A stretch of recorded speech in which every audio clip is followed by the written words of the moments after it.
Assalamualaikum warahmatullahi wabarakatuh. Yang terhormat Pak Rahadi Fahmi Ginanjar, SMT, selaku dosen pengampu mata kuliah Ekonomi Regional 1.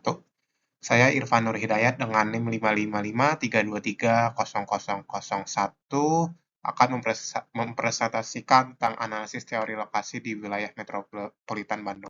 Dimulai dengan pendahuluan, Bandung merupakan kawasan metropolitan terbesar ketiga di Indonesia yang mengalami fenomena ekspansi urban dan terhubung dengan Jakarta. Jalur Jakarta-Bandung Megan Urban Region atau disingkat JBMUR. Pertumbuhan ini menyebabkan berbagai tantangan seperti keterbatasan lahan, kepadatan penduduk, dan kemacetan lalu lintas. Kondisi Bandung sebagai pusat kegiatan menjadikan teori tempat sentral relevan untuk mengkaji bagaimana suatu wilayah menjadi pusat yang melayani daerah sekitarnya. Teori lokasi secara umum menjadi dasar penting untuk menganalisis dan merumuskan strategi pembangunan ekonomi regional. Setelah ada pendahuluan, kita akan lanjut ke bab peninjauan pustaka, di mana Kota Bandung adalah ibu kota Provinsi Jawa Barat dan termasuk dalam kawasan strategi nasional perkotaan Cekungan Bandung, dan secara geografis kota ini berbatasan dengan Kabupaten Bandung, Bandung Barat, dan Kota Cimahi, serta didukung oleh jaringan transportasi utama seperti Tol Purbalenyi dan Kereta Argo Parahyangan, ditambah kereta cepat yaitu bus.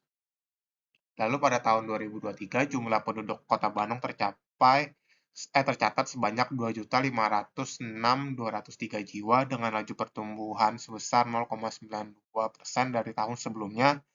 Pertumbuhan ekonomi Kota Bandung juga meningkat pada tahun 2023 mencapai 5,7% dibandingkan tahun 2022. Peningkatan nilai PDRB-nya menjadi 31,28 triliun dengan atas dasar harga berlaku yang menunjukkan adanya peningkatan nilai barang dan jasa yang dihasilkan.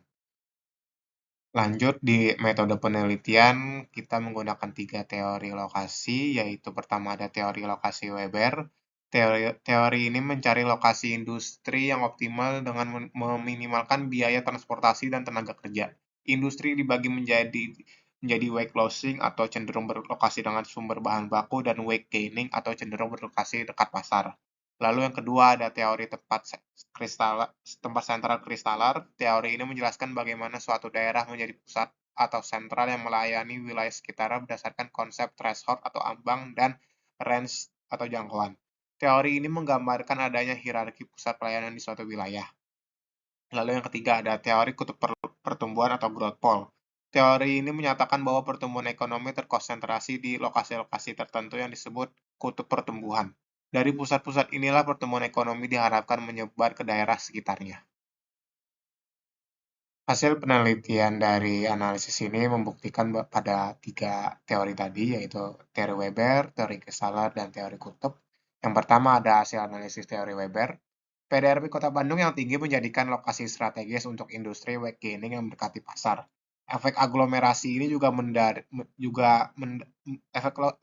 industri ini juga menarik daya tarik untuk investor, namun faktor biaya transportasi tetap menjadi pertimbangan utama bagi industri ini.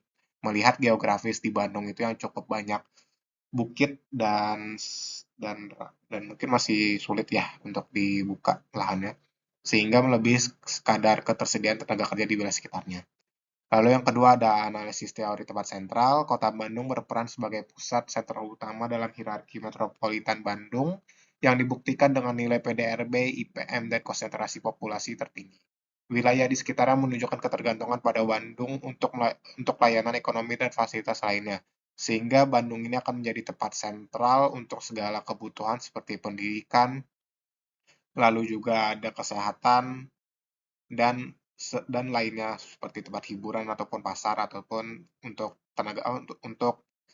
sektor formal, sehingga Bandung bisa dibilang cukup berperan untuk membantu wilayah sekitar untuk bertumbuh. Yang ketiga ada analisis teori kutub pertumbuhan yang dibagi menjadi spread effect dan backwash effect. Yang pertama ada spread effect atau efek sebar. Sebagai kutub pertumbuhan, Kota Bandung menciptakan spread effect atau dampak positif bagi wilayah sekitarnya. Ini terlihat dari pertumbuhan PDRB, pengembangan kawasan industri penyangganya, penciptaan lapangan kerja, serta peningkatan IPM di wilayah sekitar sebagai hasil dari penyebaran pembangunannya. Sehingga Kota Bandung menyebarkan benih-benih hasil pertumbuhan ekonominya ke wilayah-wilayah sekitarnya, dan wilayah-wilayah sekitarnya juga ikut bertumbuh meskipun dalam laju yang cukup lambat dibandingkan Kota Bandung itu sendiri. Lalu yang kedua ada backwash effect. Selain efek sebar, terjadi pula juga backwash effect atau efek tarik, di mana Kota Bandung menarik sumber daya seperti modal, tenaga kerja, sumber daya alam, teknologi ataupun faktor input lainnya dari daerah sekitarnya. Fenomena ini terlihat dari arus urbanisasi yang tinggi ke Kota Bandung, yang dapat menyebabkan kesenjangan pembangunan dan menghambat pertumbuhan di daerah asal. Tentu saja hal ini cukup berbalik dengan spread effect, tapi kita akan lihat di bab kesimpulan untuk bagaimana mencegah urbanisasi yang tinggi ini. Pada bab kesimpulan, Bandung adalah metropolitan besar yang pertumbuhannya didorong oleh sektor perdagangan, industri, dan jasa.